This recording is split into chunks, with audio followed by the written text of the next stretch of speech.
Taking a controversial stance by siding with kids and their parents instead of his party. Thanks for joining us here at 5 o'clock. I'm Mike Dardis. Today, Governor Mike DeWine vetoed a bill that would have upended transgender care in Ohio. And WLWT News 5's Todd Dykes is here with the future of House Bill 68. Todd? There was a lot online here, Mike, no question. The bill calling for a ban on gender-affirming care for kids, House Bill 68, suffered a severe blow today when Governor Mike DeWine used the power of his veto pen.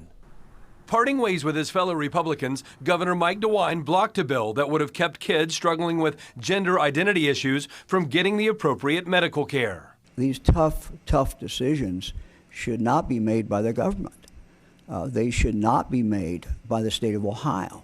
They should be made by the people who love these kids the most, and that's the parents who have raised the child, the parents who have seen that child go through agony. The parents who worry about that child every single day of their life. GOP lawmakers in Columbus passed House Bill 68 earlier this month.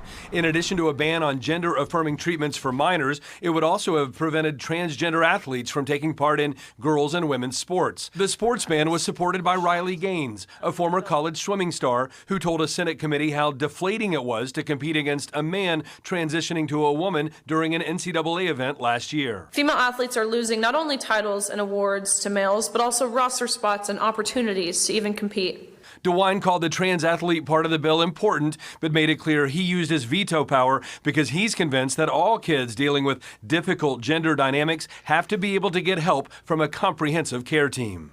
These are gut-wrenching decisions. These are gut-wrenching decisions that should be made by parents and should be informed by teams of doctors who are advising them.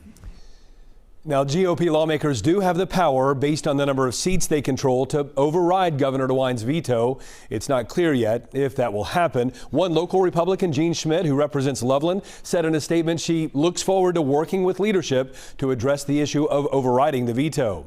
Todd Dykes, WLWT News 5.